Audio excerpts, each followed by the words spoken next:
Au programme de challenge ce soir, 2 Condrusiens ont participé aux légendes boucles de Bastogne en coccinelle.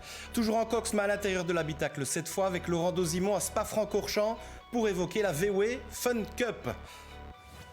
De l'athlétisme également avec le portrait de Joachim Libois qui a rejoint l'Arche depuis 2 saisons et qui marche très fort en ce moment. Et enfin du tennis de table avec notre invité Jérôme Delos du club de Purnode. Bonsoir à toutes et à tous, ravi de vous retrouver. Dans Challenge, le championnat de Belgique des rallyes reprendra fin février à London. Mais comme le veut la tradition, c'est à Bastogne que commence la saison belge de sport automobile lors d'un rallye pour voitures anciennes, les légendes boucles. Thomas Bastin et François Mercy sont partis à la rencontre des Condrusiens, Marc-André, Simon-Pierre Sklipteux et leur coccinelle. Bastogne, c'est un week-end complet, c'est 2 jours avec un jour de préparation avant. Et ouais, c'est les légendes, donc on voulait y être. Les Legion Boucles à Bastogne, c'est un des événements phares des rallyes en Belgique. Et si l'épreuve ne compte pour aucun championnat, son aura dépasse largement les frontières de notre royaume. Pratiquement 300 véhicules historiques réunis, plus qu'une compétition, c'est un musée à ciel ouvert. Sur la liste des engagés, une pléthore de stars, mais aussi un team qui attire notre attention, les joyeux Condrusiens.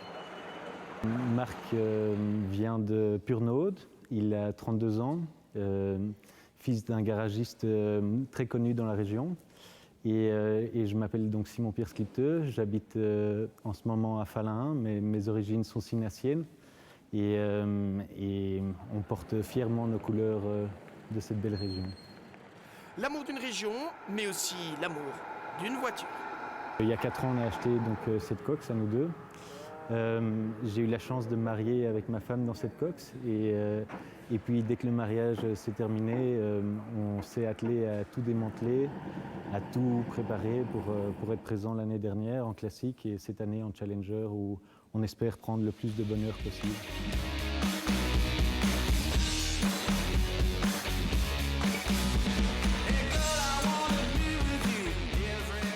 Ce qui est beau dans cette voiture, c'est que c'est quelque chose d'accessible à tout le monde. Et bon, son look est très agréable, mais je crois que ce que les gens aiment, c'est justement l'accessibilité. Enfin, quand on voit une Porsche ou une Ford, c'est quelque chose de beaucoup plus inatteignable, alors que la cox en elle-même est une voiture incroyable, qui a, enfin, elle a une histoire, quoi. Elle a quelque chose de très spécial pour nous. Le fait de prendre le départ, pour nous, c'est déjà une petite victoire, parce on fait tout nous-mêmes sur cette voiture, donc c'est un bon paquet d'heures de travail, de préparation, que ce soit mécanique ou même au niveau organisation. Après une première l'an dernier dans la catégorie classique, le duo monte d'un cran cette année en s'inscrivant en Challenger. Cette fois, ce n'est donc plus le 60 km/h de moyenne qu'il vise, mais bien les 80 km/h de moyenne au terme des regularity tests. Sur des routes de campagne, en coccinelle et avec une pluie presque permanente, ça n'a rien d'une sinécure. Il y a des spéciales qui sont assez rapides, assez glissantes, et on risque de les faire le soir, donc dans le noir. Donc il va faire noir, rapide, glissant, avec un peu de chance sans brouillard, mais avec un peu de malchance avec du brouillard. Là, le stress monte un peu pour ça. 3, 2, 1, go! 80 mètres, gauche 2. Sur droite 1, gauche 2, sur droite 1. Samedi, lors de la première journée de course, les 2 Condrusiens livrent une prestation sans faute. Les 10 tests de régularité sont avalés sans le moindre souci et avec un seul objectif, pouvoir se distinguer le dimanche. On a pris un peu de marge de sécurité aujourd'hui pour pouvoir rouler demain et on espère que ça sera comme l'année passée, beaucoup de parties terre ou gravier très glissant, on espère. Fait unique en Belgique, la journée de dimanche se déroule presque exclusivement sur des chemins de terre des forêts luxembourgeoises. Et la coccinelle jaune y brille plus que jamais. Au moment de passer le podium d'arrivée, le résultat est donc tout simplement espéré. On n'a pas eu de problème mécanique, on a simplement crevé après la première spéciale qu'on a faite aujourd'hui. Et là, on a tiré tout droit, mais la mécanique a magnifiquement tourné. On est 8e au général. Donc pour nous, c'est clairement au-delà de nos attentes. C'est incroyable, on est super contents. 8e de la catégorie Challenger et vainqueurs de leur classe, les joyeux Condrusiens n'ont pas fait qu'amuser la galerie à Bastogne.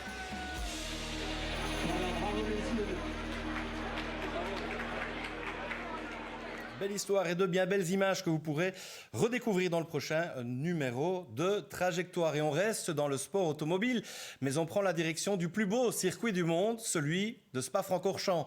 On parle toujours des Cox, on a l'habitude dans votre magazine Sport Auto Trajectoire de vous parler de la VW Fun Cup, ce championnat de coccinelle survitaminé qui existe depuis plus de 20 ans. Eh bien, Laurent Dozimon a eu l'occasion de tester ce bolide, d'en prendre les commandes. Un reportage Inside avec ces images de François Merci.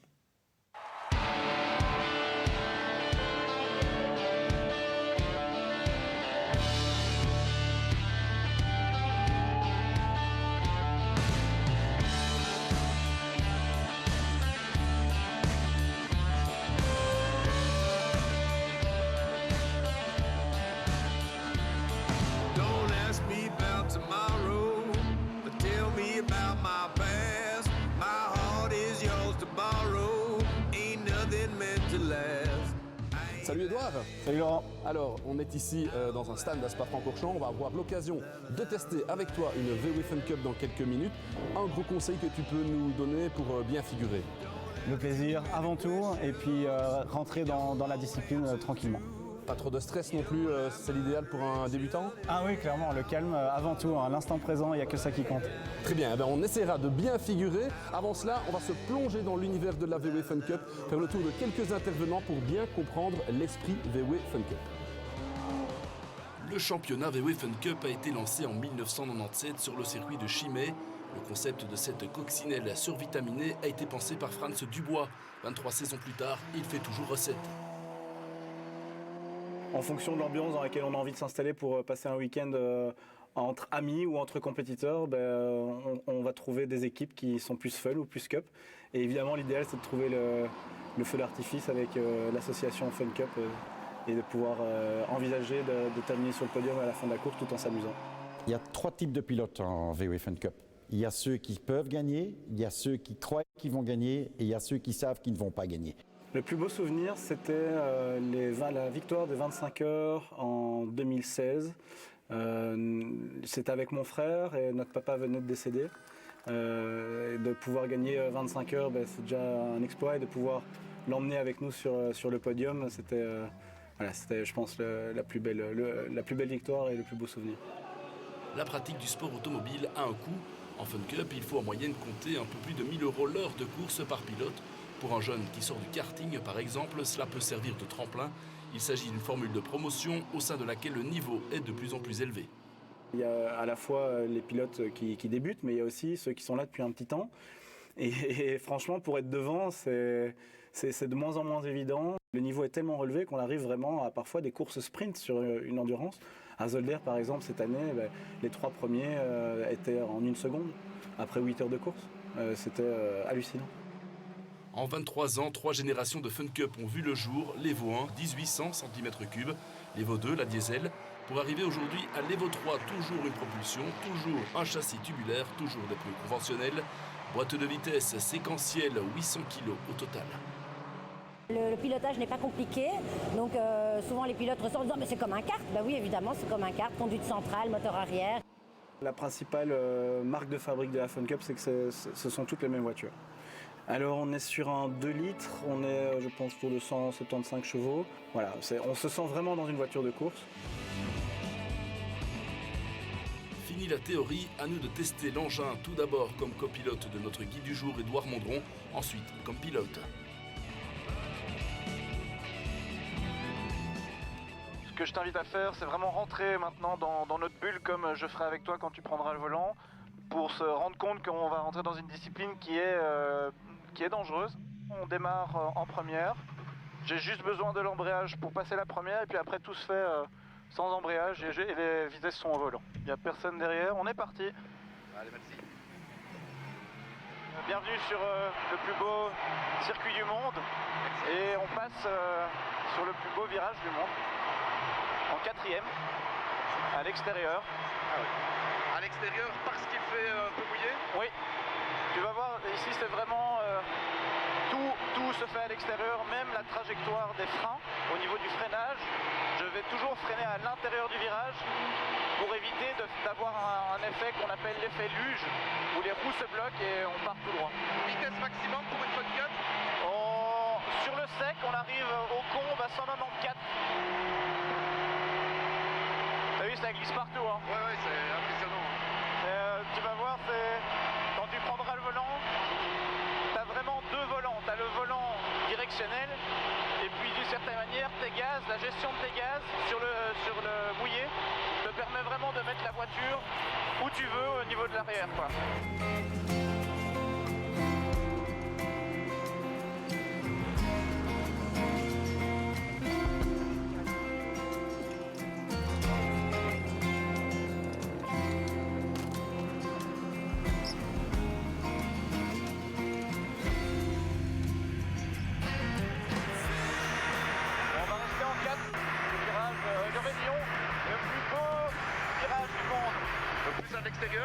Exact, un peu plus à l'extérieur au prochain passage. Le volant est dur évidemment. Ouais.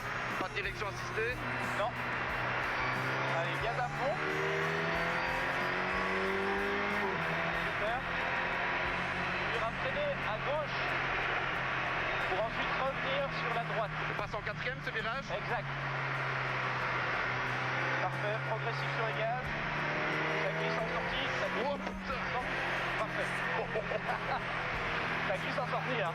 Ouais. Tu peux vraiment laisser monter le moteur dans les tours. D'accord. Attendre que ça s'allume quoi. Ouais. Voilà, Je descends en 4 ici. Ouais, je descends en 4. Je reste bien à droite.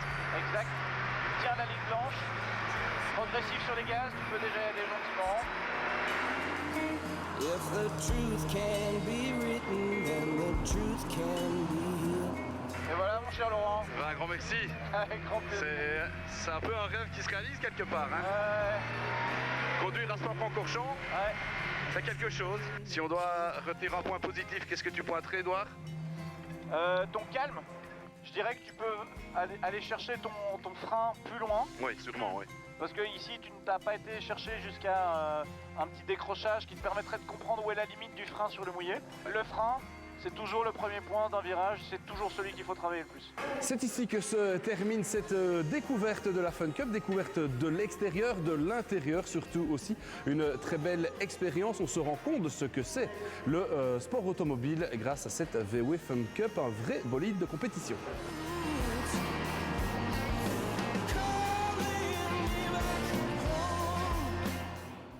Et voilà, l'ami Laurent a donc réalisé un de ses rêves. Et François Mercier, le caméraman, aura droit aussi à son petit tour dans une Cox. Vous découvrirez ça, évidemment, lors d'un prochain numéro de Trajectoire du circuit.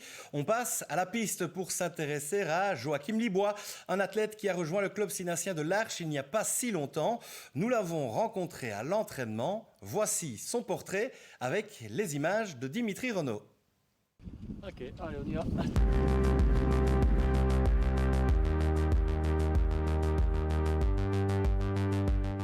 À 23 ans, Joachim Libois a intégré le club de l'Arche il y a 2 saisons. Auparavant, il était affilié à Locan, à Andenne. Un changement qui s'explique par l'envie de s'améliorer. À Locan, où j'étais avant, j'étais un peu tout seul au niveau des entraînements. Et oui, quand on veut aller chercher un peu plus loin au niveau des performances, il faut se faire mal. Et se faire mal tout seul, ça va un temps et après, c'est un peu compliqué. Donc je savais bien qu'il y avait un beau groupe ici à Ciney. L'entente était nickel entre les sportifs. Et donc voilà, c'est pour ça que j'ai choisi ce club. Il y a une certaine compétition amicale et donc du coup, voilà, on se tire à la fin d'un entraînement un peu la bourre. Et donc du coup, c'est comme ça qu'on progresse finalement. Au contact des Florian Hoët, Arthur Grandjean, Johan Golinvaux ou encore Alex Sellier, Joachim progresse mais fait aussi progresser les autres. Une saine émulation pour son coach Thierry Favot. Quand il m'a contacté pour venir nous rejoindre, on connaissait le potentiel de Joachim, là, il n'y a pas de souci. Mais je le voyais aussi pour venir étoffer le groupe avec Florian, avec Arthur Grandjean, avec Johan Golinvaux, tous des coureurs. Et parfois, Florian avait se retrouver seul et donc c'était très bien aussi et tout le monde est gagnant, quoi, que ce soit Joachim ou Florian. Je sens que voilà, je passe des paliers, il y en a encore, hein, mais je sens que je progresse, donc ça c'est vraiment positif et motivant. Depuis son arrivée à l'Arche, Joachim Libois est en progrès constant et il accumule les bons résultats. Deuxième au dernier cross provincial à Coutis, il a également décroché une belle troisième place à la corrida de Ciney, mais a aussi brillé en triathlon. Cette année, j'ai mis peut-être un peu plus l'accent sur le triathlon, avec toujours en début de saison les objectifs sur piste pour vraiment retravailler la vitesse et pour par la suite être performant aussi en triathlon. Voilà, j'adore nager, j'adore rouler et donc du coup ça se combine bien. Pour moi, Joachim est un coureur, bon, au niveau de la piste, c'est un coureur de 3000, 5000, voire 10 000 plus tard, mais pas encore maintenant.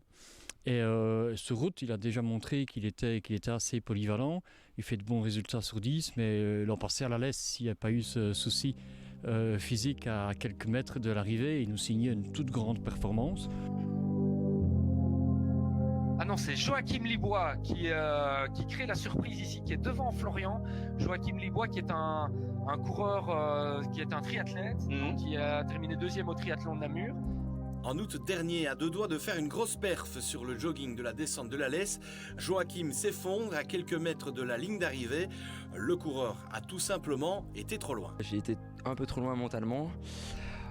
Plus la chaleur, plus la longueur de la course, je pense que ça a fait un cocktail un peu négatif pour moi. Et oui, à 50 mètres de l'arrivée, j'ai un peu rendu les armes ce jour-là. L'archer est aujourd'hui tourné vers ses nouveaux objectifs. Ils sont multiples et ambitieux, conformes au talent et à la polyvalence de l'athlète. Tout prochainement, le championnat de cross à Bruxelles, puis le 10 km de Valenciennes où on essayera de passer en dessous des 32 minutes.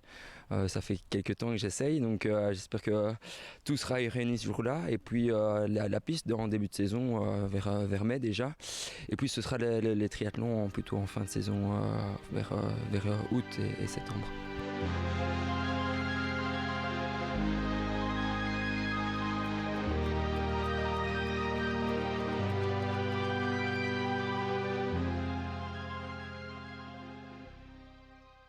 Bien voilà, bonne saison à Joachim Libois et aux autres athlètes. D'autres infos en athlète justement avec de belles perfs au championnat francophone indoor. Robin Henry du Roca, comme on va le voir sur ces images, a été chercher la médaille de bronze en heptathlon catégorie junior. Ici, ce sont des archives qu'on vous remontre.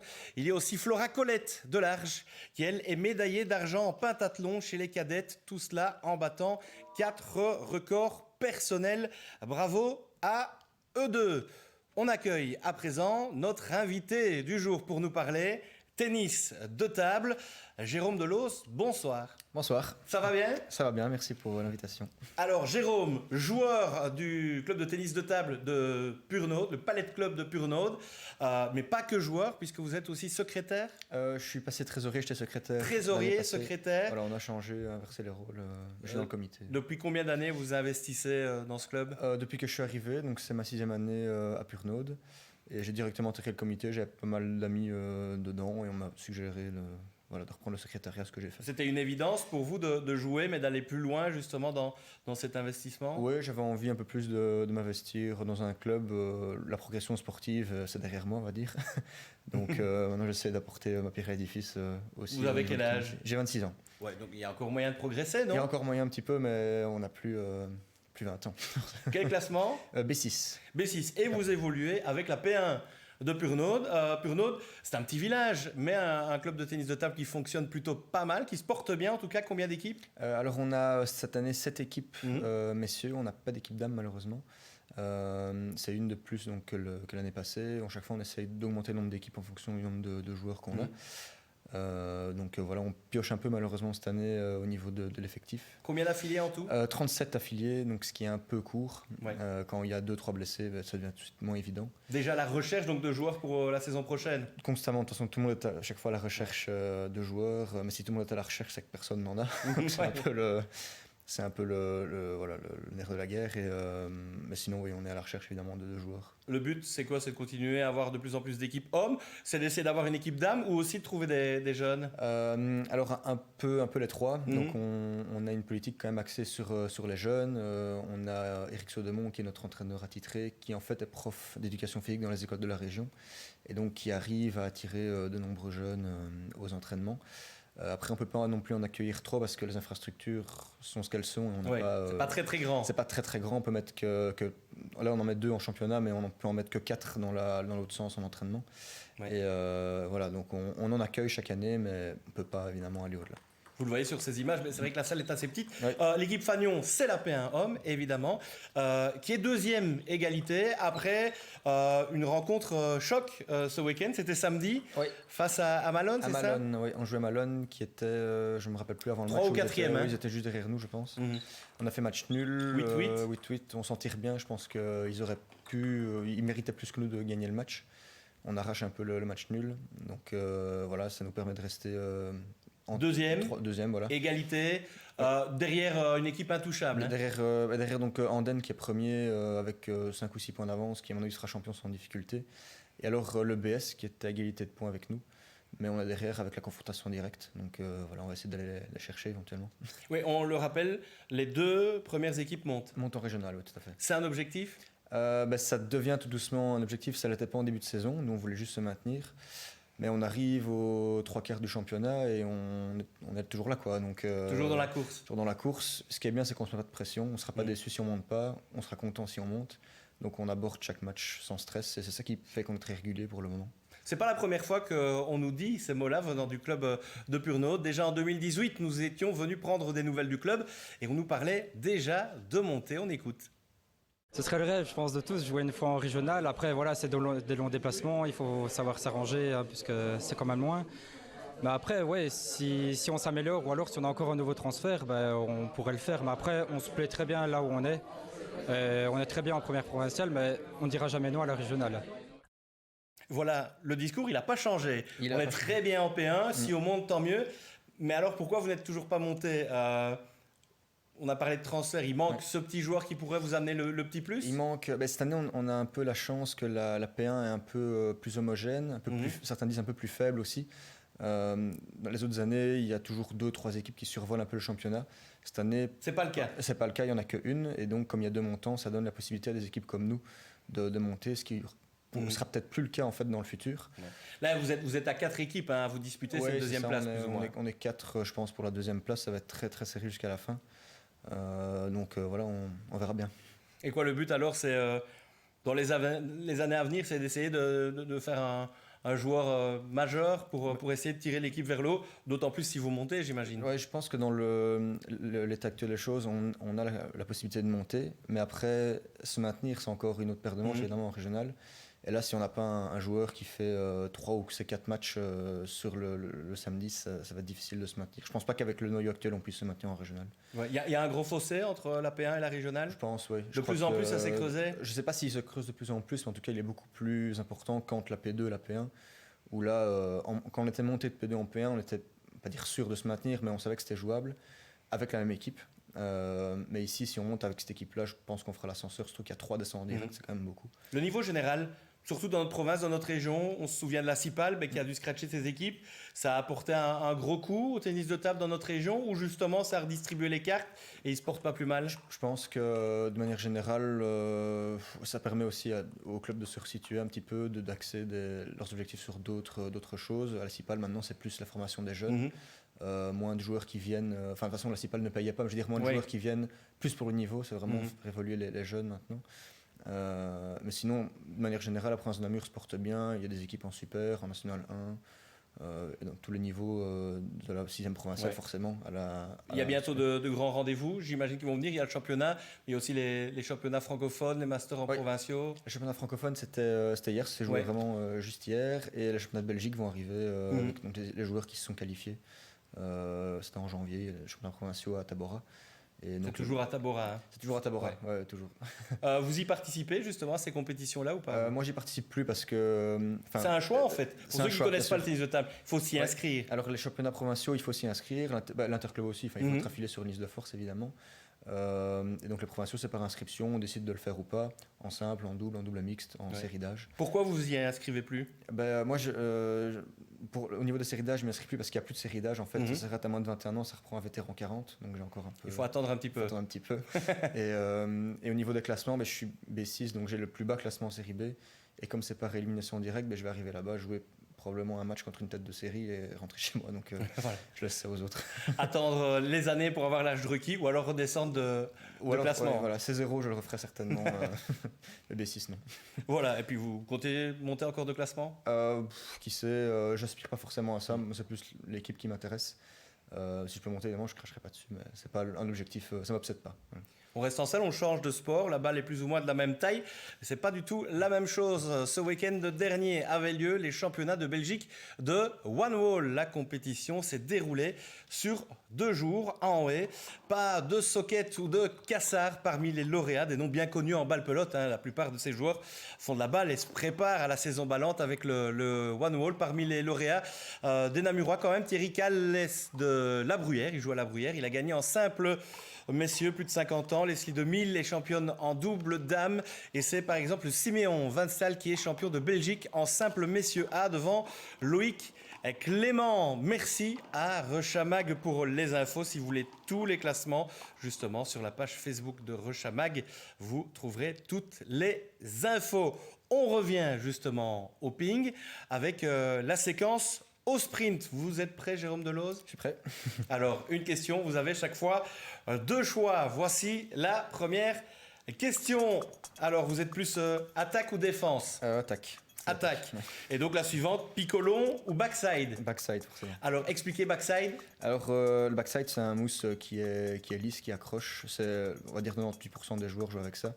Alors que le picot, c'est un autre type de mousse qui inverse les effets, qui est plus dédié aux défenseurs. Qu'on voit un peu moins. Qu'on voit un peu moins, oui. C'est plutôt le backside. Le backside, énormément. Ouais. Le suivant, revers ou coup droit? J'utilise les deux, mais on va dire coup droit.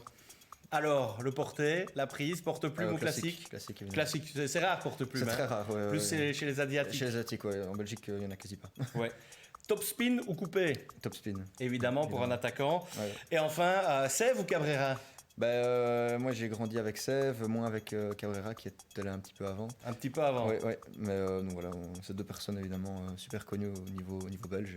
Jean-Mi, j'imagine. Oui, évidemment. Mais ça reste toujours vraiment la grande valeur pour un joueur belge qui fait une tennis de table, où il y a d'autres noms qui ressortent? Ça dépend forcément. Moi, j'ai commencé le tennis de table parce que Jean-Michel Sèvres jouait. Et je pense que malheureusement, il y a aussi beaucoup de joueurs qui arrêtent, en tout cas qui ne s'inscrivent pas parce qu'on n'a plus vraiment de joueurs icônes au niveau international. Ça manque, justement. Ça manque un petit peu. Il y a des très bons joueurs, mais qui ne seront jamais dans les top mondiaux, a priori.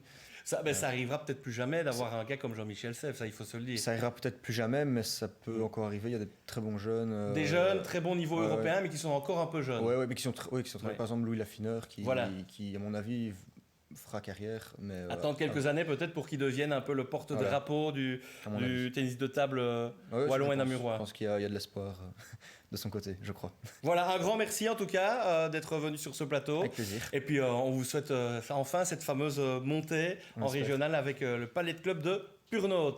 Merci beaucoup. Merci Jérôme Deloz. On termine cette émission par l'image du week-end. Elle nous vient du basket de Natois où la P1 homme s'est qualifiée pour la finale de Coupe de Province face à Malone dans une folle ambiance. C'était magnifique. En finale, Natois affrontera Ciné, et oui, bis repetita, la 2e fois en 2 ans. Il affrontera Ciné le 14 mars à Profondeville. Et voilà, challenge, c'est fini pour aujourd'hui. On vous rappelle que vous pouvez voir ou revoir votre mag Sport Auto Trajectoire sur notre site internet. Extraball revient dimanche prochain à 20h. La page Facebook Ma Télésport et le compte Insta sont là aussi. Merci de nous suivre. Bonne semaine à toutes et à tous et à lundi.